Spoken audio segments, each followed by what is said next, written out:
Welcome to the Group Dentistry Now show, the voice of the DSO industry. Join us as we talk with industry leaders about their challenges, successes, and the future of group dentistry.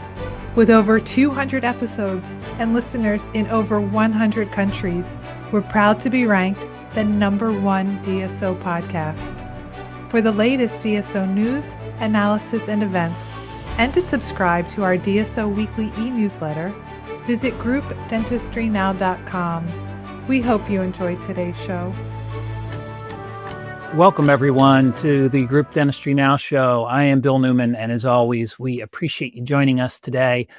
Like I say, I always get excited when we have any guest on, but a new guest in particular. And I believe I met Dr. Lincoln.Harris a year ago at the Chicago Midwinter meeting. I don't know if he remembers that or not, but it's been a year, and it's been a big year for RipeGlobal, the company that he founded and is the CEO of. So we're going to talk about what Ripe does and get a download of Dr. Harris's background. Interesting, he's Australian. He is a practicing clinician, and he's got a company that is really doing quite a bit of work in the U.S. right now with DSOs. And I think you're going to continue to hear a lot more about him and his organization. He's assembled a really cool team of people. So it's clinical education, but I feel like it's so much more than that. You've almost turned education on its head and do it in a much different way and provide a lot of statistics and things that DSOs like. They love to measure things, and it's been really impactful for not just the clinicians, but also the groups that the clinicians support. So without further ado, welcome Dr. Lincoln.Harris. It's great to have you on. Bill, thank you so much for having me here today. Yes, I think it was Chicago Midwinter. I wouldn't have had a warm enough coat. One of the things that happens when you move from a tropical area to Colorado is that you spend about a year buying warm clothes. So I am now well versed in the difference between hurler and Canada Goose. And these are sort of some of the aspects that you just don't really think about when you re-domicile a company. Yeah, that's for sure. So you're in Colorado now. That's a relatively big change. Beautiful state, but probably a little bit different than what you're used to. So how about a little bit about your background? Like I mentioned, clinician, not from the U.S., now in the U.S. So to talk a little bit about this, your background and this evolution and founding of Ripe Global. So the remoteness of the place that I lived is quite crucial to the story, because I lived in a town of about 3,500 to 4,000 people when I first moved there. And it was in a rural area surrounded by sugarcane fields. Coral reef started just off the coast where we lived. And there were no dental specialists. And so I started this practice very arrogantly in my, just out of school, with the idea that patients in my little town could get dentistry as good as anywhere in the world. But there were no specialists. And so over time, I started flying to the United States and to Europe almost continuously. So there was one year where I flew to the United States 8 times in economy, back before I could afford business class. And it was to learn prosthodontics and orthodontics and periodontics, because I had seen all of these procedures online, but my customers, my patients, couldn't get them. I would refer them 4 hours drive to the nearest specialist, and either they didn't want to go, or sometimes the specialist couldn't achieve the quality level that I was seeing online. So that's where this thirst to learn multiple disciplines, and it really started with Dental Town. I was coming and learning pros in Florida with Howard Chaslin. I was learning orthodontics in several places, and implantology with Jerome Smith, actually originally in Louisiana, plus some trips to Europe. So that was kind of the basis clinically. And so I became multidisciplinary because my patients had no other choice. Then my colleagues, also I had a large social media feed. So then my colleagues started asking me, where did you learn all of these things? And so for a while, I would just give them a list of 20 or 30 courses that I'd been to. And then I thought, no, I'll teach them. So that was really the start of clinical teaching. In 2013, teaching, I ran conferences at ski resorts and stuff before that. That was like from 2006 to 2010. I ran ski resort conferences at Whistler and Vale and then Tuscany. So, but the clinical education started 2013, just from people asking me on social media, how do you learn these things? And then we had our first big, I guess, evolution or innovation, and that was about 2016. I was teaching people these advanced procedures, and then they would send me pictures of their complications. I was going, why are dentists getting so many things wrong when I teach them? And so then I was a pilot before I was a dentist. And I was thinking about how we train pilots and then how we train dentists. And I thought, if we train pilots the way we train dentists, they'd all be dead. Like, go to lectures, watch one landing of a plane by an expert, and then you hop in and you do one really slowly, like try and fly a plane slowly, you'll die. So that's when I moved to making more aviation style training. 2020, COVID shut everything down. I thought, okay, let's go really into this aviation thing. We invented simulation training. It started to grow. Next thing, you've got software and hardware engineering teams, and you're raising capital, and then you're in America. So that's kind of the journey from dentist in Australia to, I guess, entrepreneur in the United States. So, and so I've been here just over 1 year now. So that's like the background story. And yeah, it to some extent, once I moved here, I thought, wow, why did I take so long? Like it's pretty difficult building technology platforms. And so fundamentally, we aren't even a training company. We do training for DSOs, but we are a platform. We've built this simulation hardware and software technology platform, and we've built it currently for one customer, which is us, to train people. Over time, that will change, of course. But right now, that's the journey from Australia to here.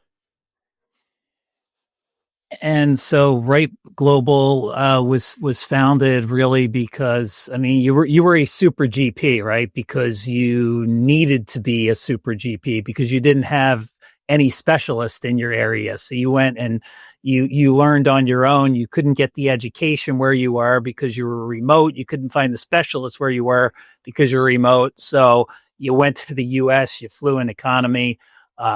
Not fun. It's a long flight. And so you got the education, brought it back, and then thought, gosh, we can do this via a platform, leveraging technology. And you also bring in this really interesting experience as a pilot.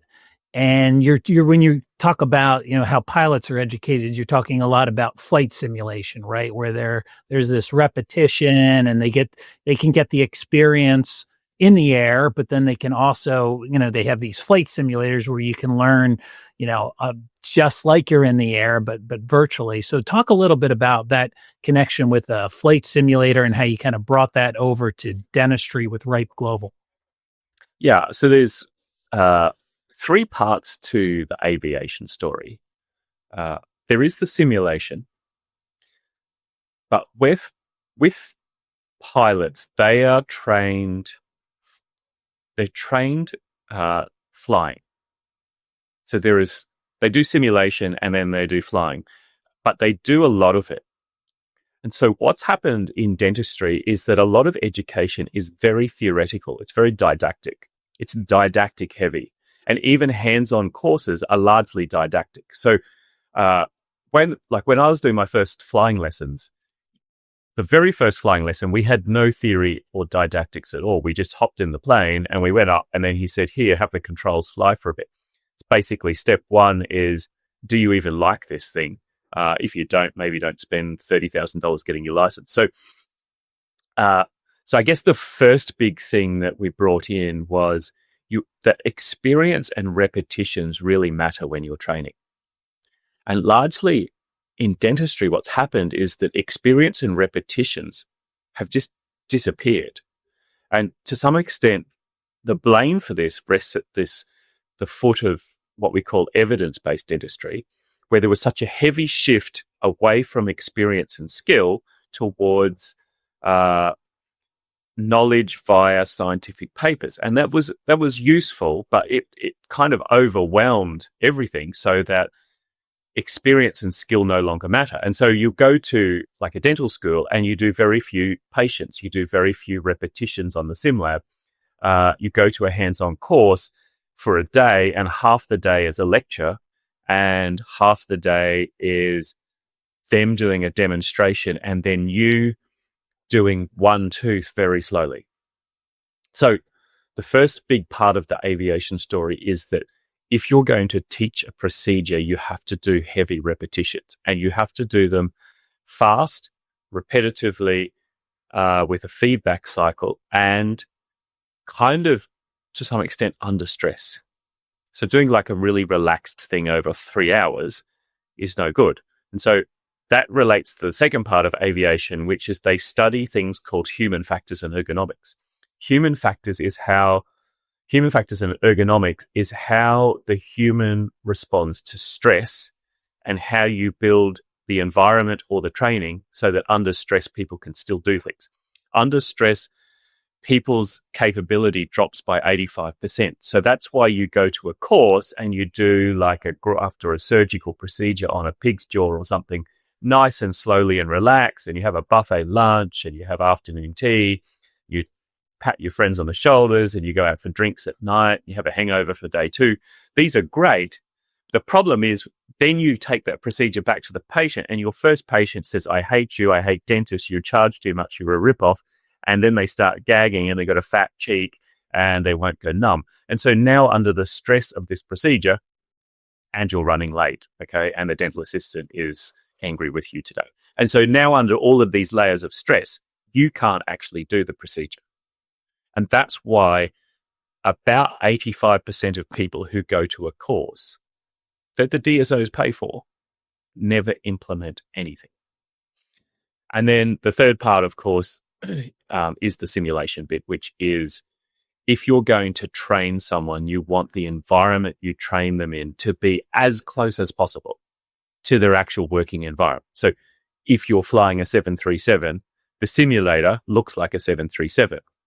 If you're training someone to do a full mouth rehabilitation in their clinic, the training shouldn't look like a hotel desk with a typodont floating in their hand and a handpiece with no water spray because it's too messy to have in a hotel and you're going to do one too. So that's the 3 parts that we've brought together. And so the simulation, that's why we want to train people in their dental office, their dental operatory, so that visually it looks the same. The handpiece is the same. The burrs are the same. The materials are the same. Maybe they have the dental assistant, maybe they don't. But everything about the training of that procedure is as close to their normal life as possible. And that's step 1 of simulation. And step 2 of simulation is we don't have morning tea, afternoon tea, and a buffet because it's in your operatory. So it's like a normal working day. Now, sure, it's less fun than having a party and getting a hangover, but it means that your training is very, very similar to treating a patient. And so then the transfer of the skill from the training to the patient is much easier. And we can see that in the statistics. Typically, 15% of people implement what they learn at a course. And for our courses, we're getting upwards of 60%, so 4 times higher. And so you have, just on an economic basis, you have a method that is 4 times more effective. The dentists learn in twice as fast. So it's twice as fast, it's 4 times more effective, and it's 1/4 of the cost.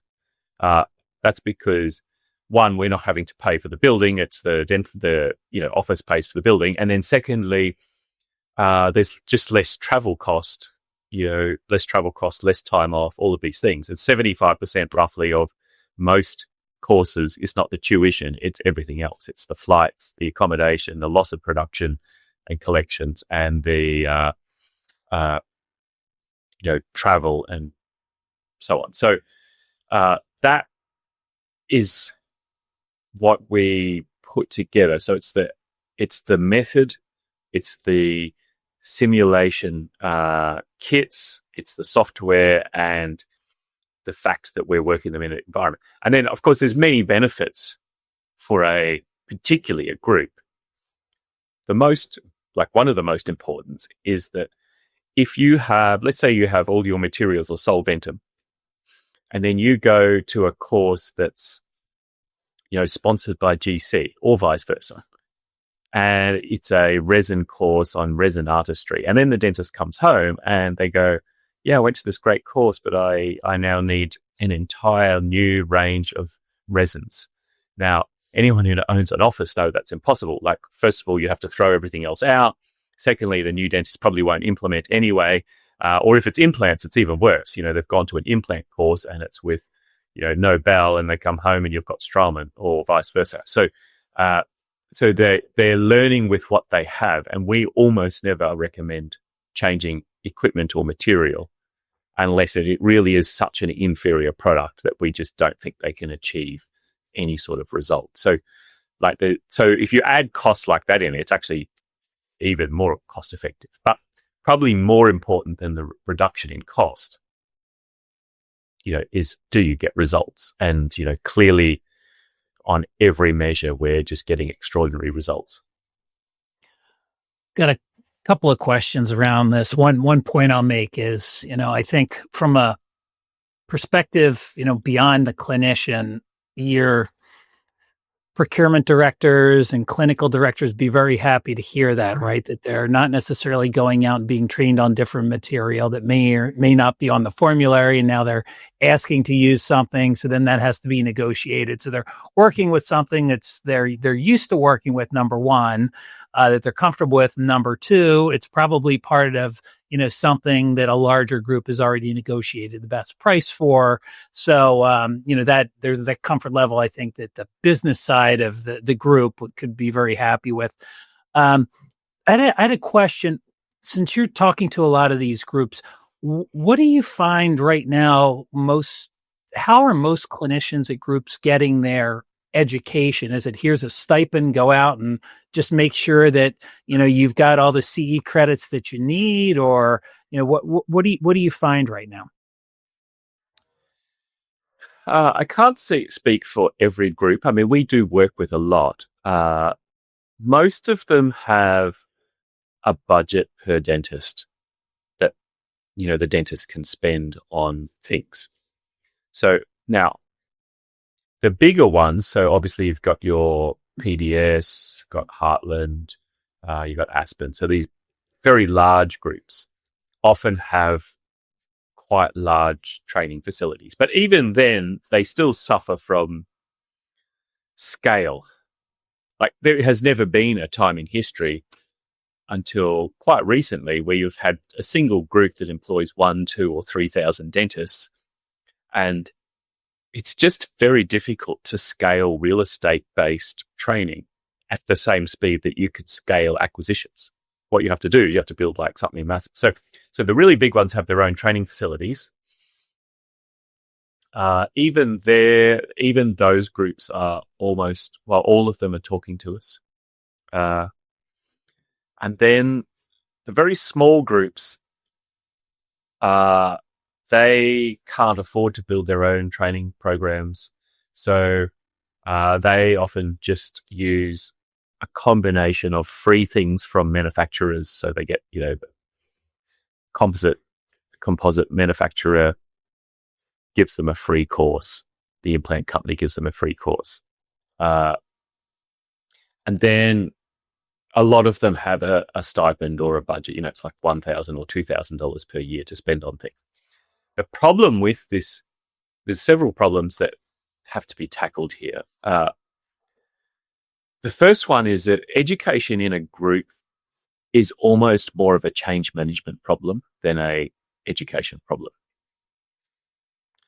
And change management theory, best practice, whatever you want to call it, but best practice in change management is never that you try and do a little bit to everyone. When you try and do a little bit of training or a little bit of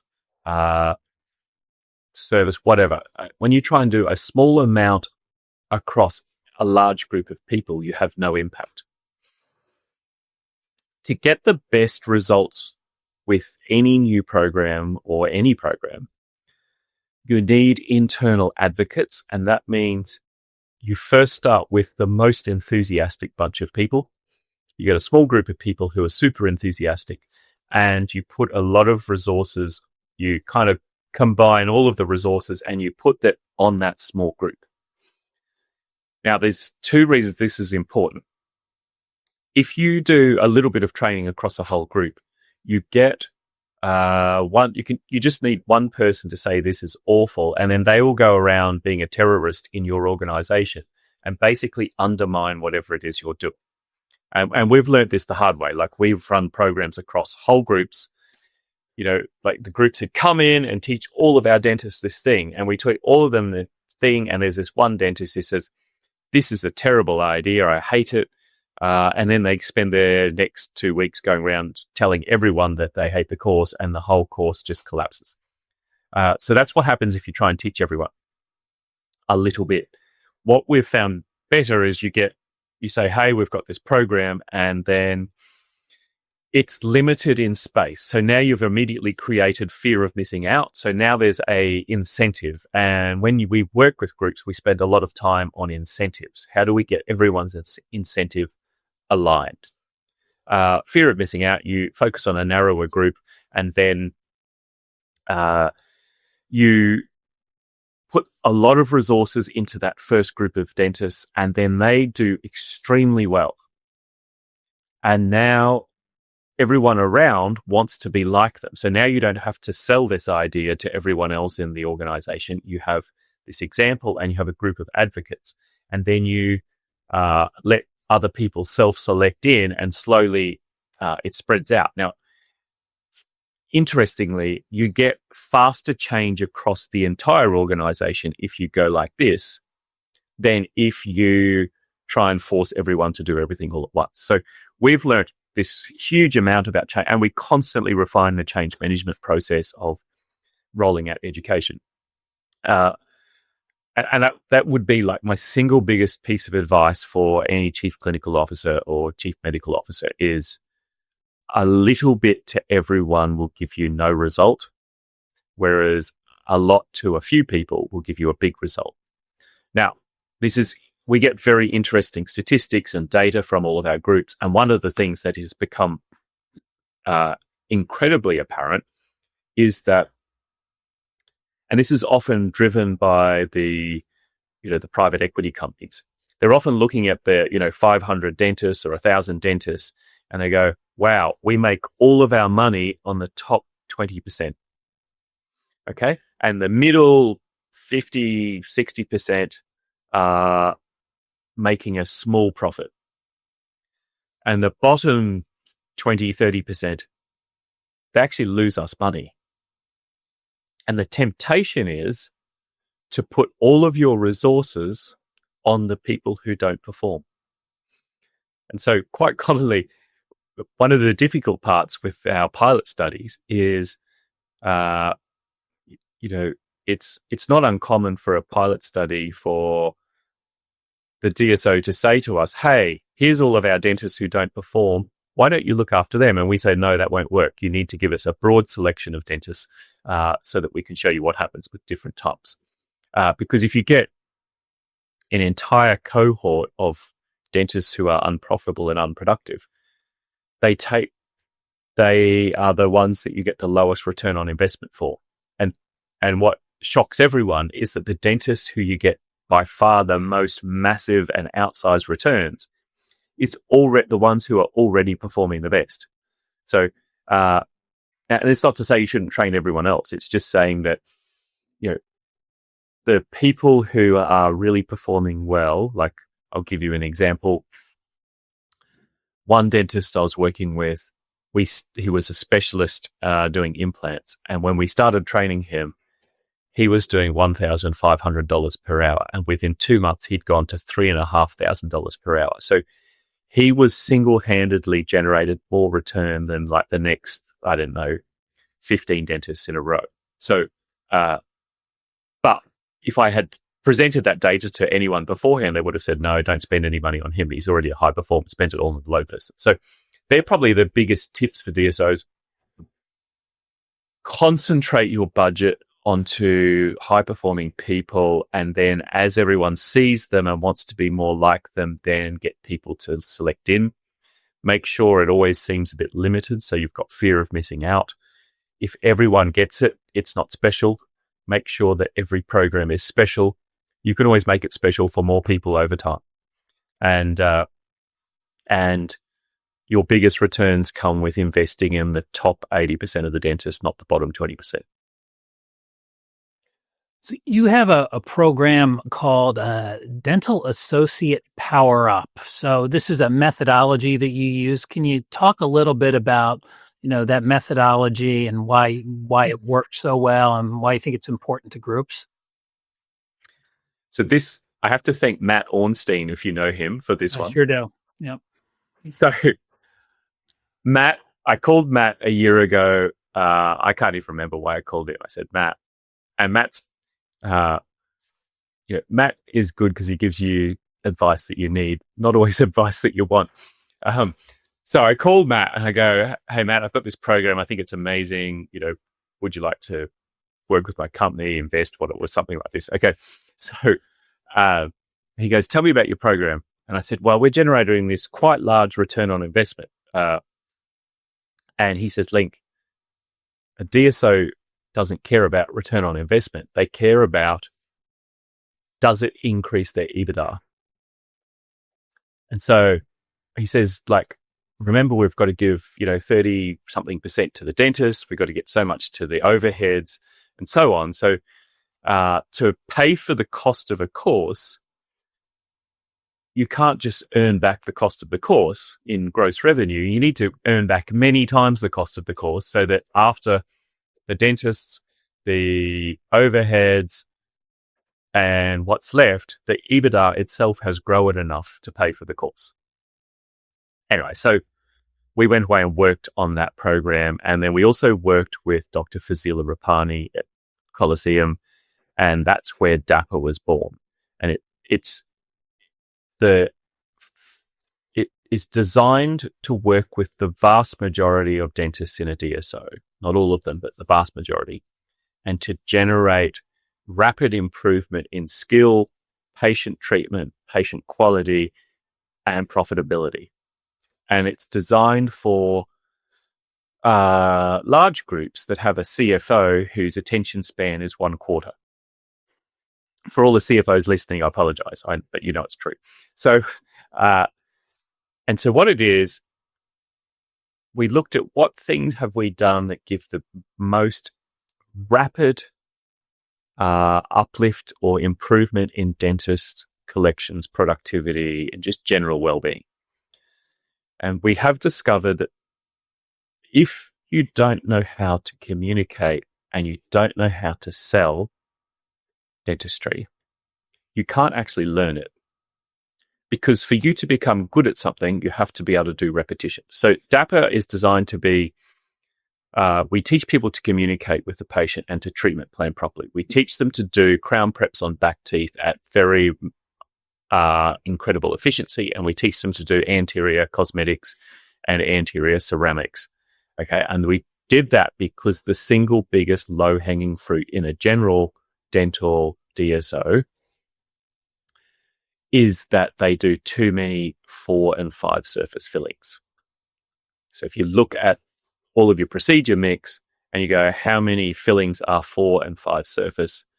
And you go, wow, that's a really big number. And so one of the groups we were working with, the chief clinical officer said to me, hey, this DSO of 400 something dentists does 31,000 4 and 5 surface fillings. Now, a 4 and a 5 surface filling should be either an onlay or a crown. It should be a ceramic thing. So they said, look, if you could get the dentist to even increase the number of ceramic units by 10%, it would have a huge impact, taking all of these things from, things that cost $150 or $200 to things that cost $1,000 that take not much more time.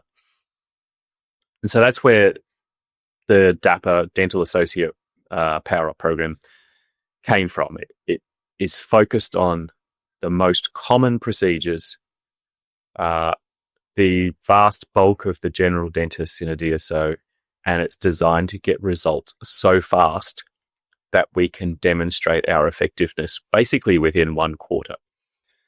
Now, we offer many other types of courses for DSOs, but what we find is that once we've proven that we can generate actual outcomes, they're much more open to working with us on other things. So we also mentor the dentist for 4 months with that program. So we do 2 days at the start. Now, the 2 days is in person, and we start in person because to move people into an online platform, we've discovered you need to connect with them first. We also have discovered there's no point teaching someone a procedure if they can never get a patient to do it, because then they lose their skills. So you have to teach them the procedure, but you also have to teach them how to sell the treatment plans, and how to treatment plan and how to be confident and so on. Otherwise, they never do enough repetitions to get any good, and it just disappears. And that's why, among other things, most people who go to courses don't do anything. And so we found that therefore, now the results we've got from that are pretty astonishing. So we trialed this first, the first DSO we trialed this with, the dentists were up like 20-something, 21 or 22% over 4 months. That meant that the DSO's payback time on the course was about, I think, 80 days. It took 80 days for them to get enough increased revenue so that their EBITDA was up enough to get the money back. That particular group is running nearly 18 or 19 times return on investment. They're statistically, if you're running at about, say, 18% EBITDA, they're going to get about $3.9 back for every dollar they spend with us. The more recent group, there's a more recent group in the United States. The dentists have lifted $155 an hour on average across a cohort of nearly 20. And that's in 4 months. And we'd actually guaranteed the result. We said, your dentist will lift on average $100 per hour, or we will start giving refunds for the dentists that didn't hit that target until the average is up to $100 an hour. So and that was a pretty big thing in the industry, to guarantee a result. DSOs are largely used to send their dentists on a course and nothing happens. So the DAPA program, it's guaranteed results, where the results are actually quite astonishing. I think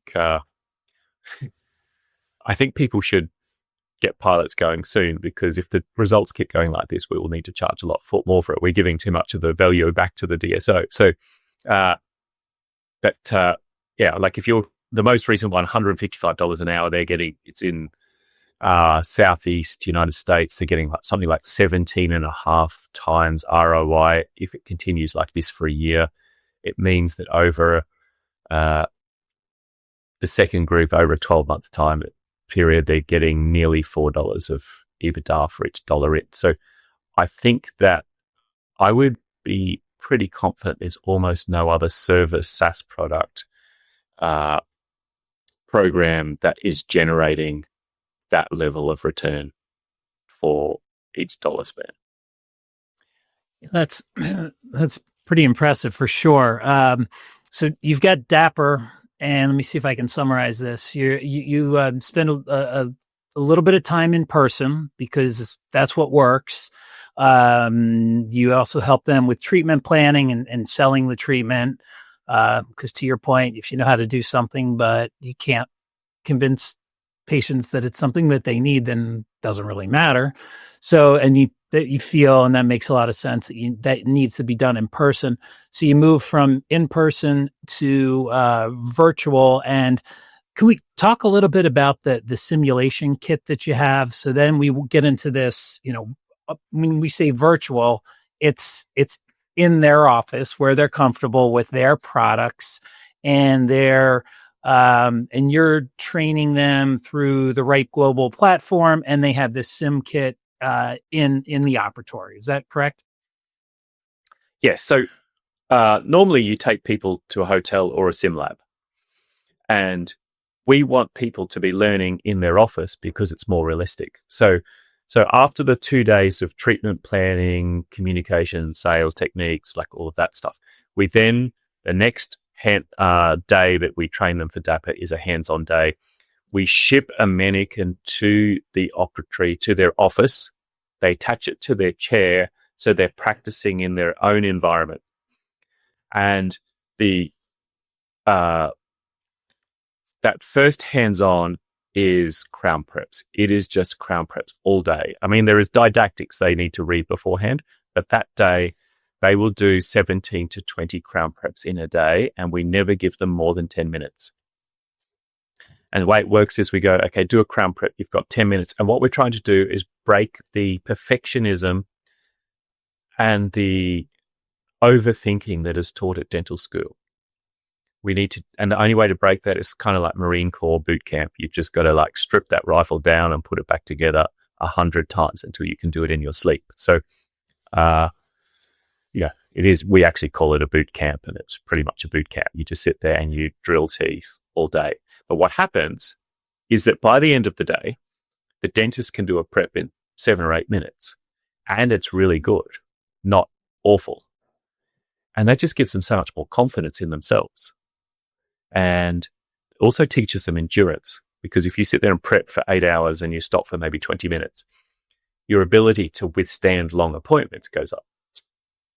So there's just so many things that you can do with this method that you just can't do in a hotel or a sim lab. So we ship the mannequin, they put it on their chair, they do it with your own equipment. That's why they're not asking for new equipment and new materials, because they're using the stuff they have. And then we check in monthly with them. We remove roadblocks. We find out if they have problems. We will often call all of the dentists for the DSO.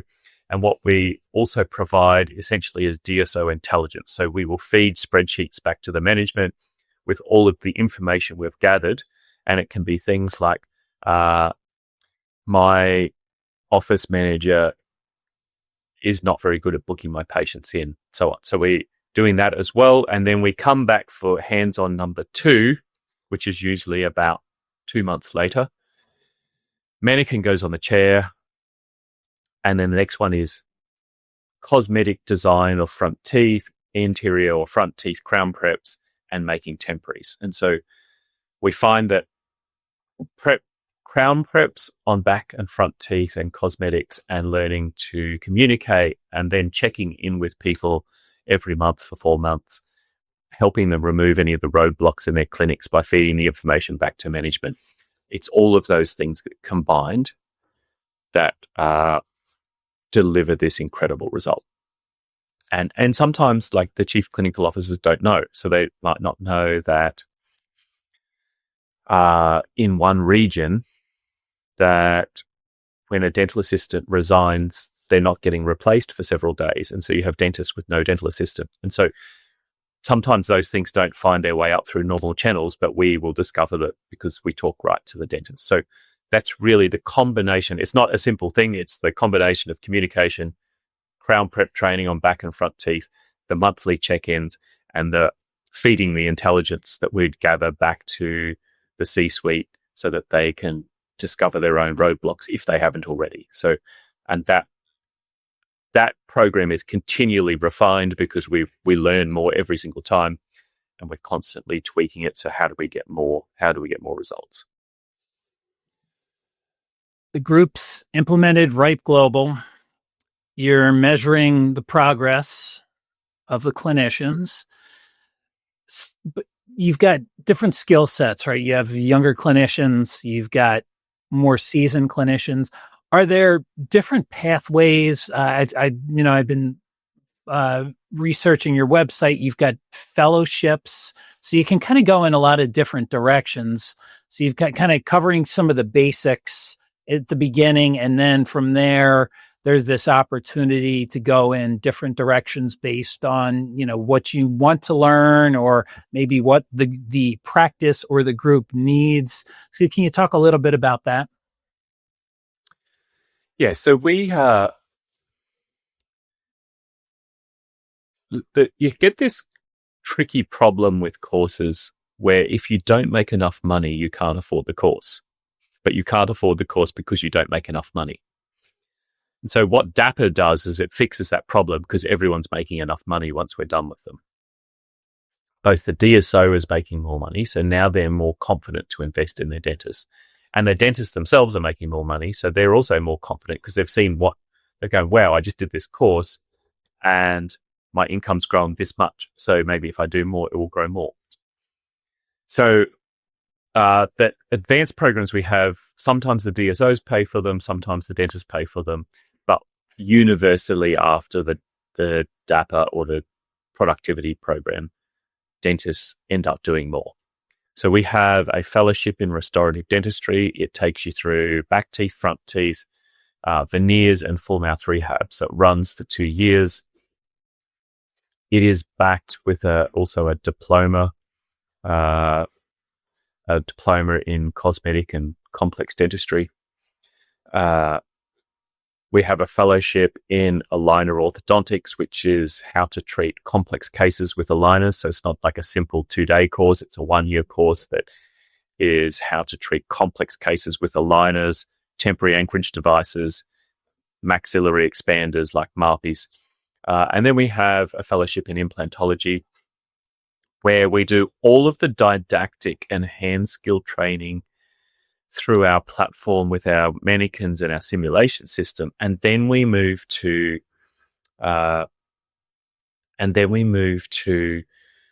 taking them somewhere for live patient training, because you can't you can't learn to do implants. They're not within your scope of practice when you graduate. So you, at some point, need someone to mentor you through the live patient training.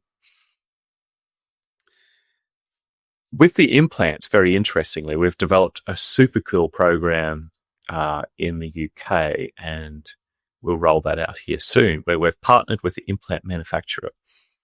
And we've built a thing called sponsored education, or performance-based sponsorship. And performance-based sponsorship is that the way that one works, the DSO lends the dentist the money for the implant course, but they don't give it to them. If you just give dentists things, they often don't perform because they have no skin in the game. They have no motivation. And so we strongly encourage, where possible, for DSOs to have some sort of performance clause in their in all of their training programs. So with the implant one, we train the dentist with our program. We put them through hand skills training. We put them through live patient training. We have the implant company that we work with, which is a super progressive. They spend a lot of time with the dentist to make sure the room is set up, everything is right. They got all of the equipment. They will even lend the DSO some equipment to help get them moving. And then once that's running, the dentist has 6 months to place 20 implants. And if they place 20 implants in the first 6 months, then the DSO pays for half of the course and the implant company pays for the other half. So the dentist gets the course for free. If the dentist doesn't perform, so if they don't do 20 implants in 6 months, then they just keep paying the course back to the DSO monthly. And the reason this is so important is that if you place less than 20 implants in your first year, you will largely never place any significant number in your career. So there's kind of this barrier that if you don't get over, you're not productive. So many of our programs we design with the DSO where they have some type of performance clause like, hey, here's the money. You don't have to pay back for 3 months. in 3 months' time, you've got to start paying us back monthly unless you hit this average billing hour increase or this average collections increase target, in which case you don't have to pay it back. And that way, the DSO is aligned because they kind of paid the check to us. The dentist is aligned because they get it free if they perform, but otherwise have to pay it back. And we're aligned because we give guarantees on things. So, but yeah, we see a lot of dentists going into implants. Now, what's interesting is the rapid efficient treatment planning, which is that first 2-day course in person. One of the things it does is inspire dentists that they want to learn. And so a lot of the more experienced dentists who are not suitable to go into the smaller productivity power up program, they just immediately self-select into implants or aligners. So that's partly why we run that 2-day in person. It's to, I call it lots of things. It's like Tony Robbins for dentists, or it's like psychology for dentists, or it's like sales for dentists. But anyway, it's designed to unlock the dentists from all their barriers and then get them excited to learn, excited to overcome their barriers for selling, communication, and so on. Excellent. So as we start to wrap up this podcast, and just to let everybody know that this is a part 1 here. So we're going to have a continuation of this. And Dr. Harris, maybe you can give us a little bit of a preview for what episode 2 or part 2 has in store for the audience. And I think what I want to say is, before you do that, we don't want you to wait for episode 2 to reach out to Dr. Harris and his team to get a demo, learn more. So maybe what's the best way for somebody that has watched this podcast that's interested in learning more or taking that next step? Is it to go to the Ripe Global website or to reach out to you? Give them an idea. What's the best next step? Yeah, the best next step is to contact either Quentin Harriger or Roshan Parikh or myself or Kim Toovey. All 4 of us are pretty responsive. You can find us all on LinkedIn or on the website. You can go to the website itself. I'm happy, for your podcast customers to send me a text message on my number, which is 720-6011-891. You can send that out with the thing. Actually, maybe don't put that in print because I'll have every bot in the world on it then. So, but any of those people, which we're at events all of the time. We're at almost every Dicoma run VIP event. We're at VIP thing in Chicago next week, Chicago Midwinter, ADSO, all of those places. So, but there's a couple of things I would say is the results we're getting are quite astonishing. So, and we guarantee the result. So there's no risk.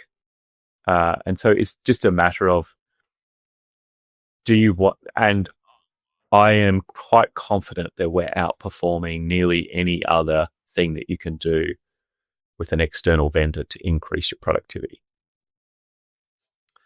And then the second thing is that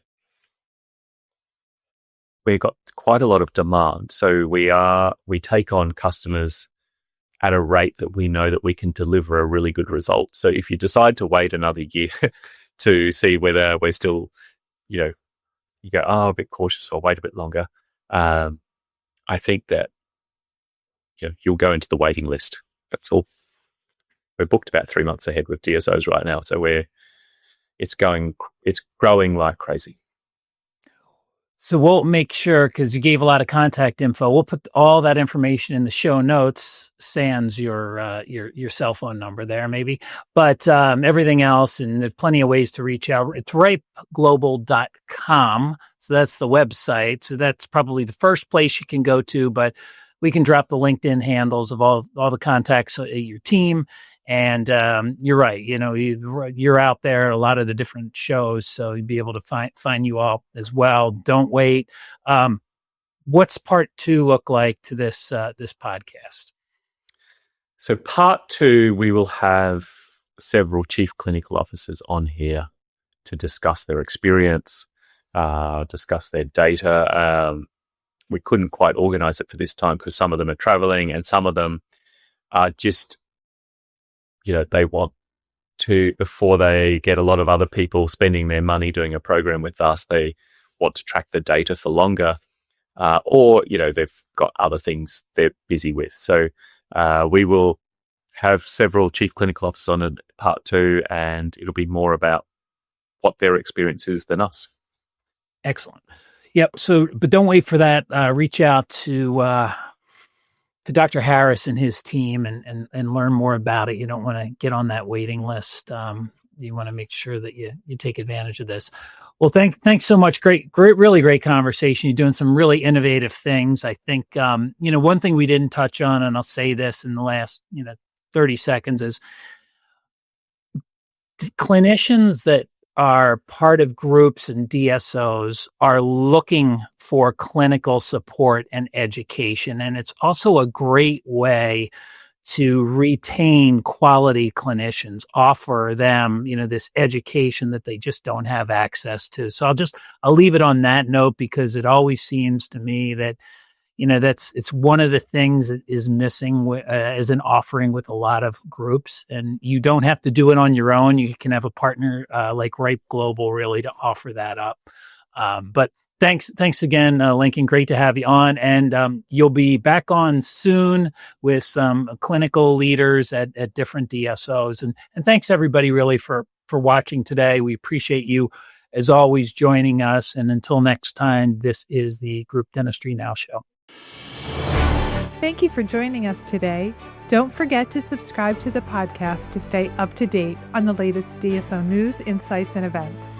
Also, subscribe to our DSO weekly e-newsletter at groupdentistrynow.com.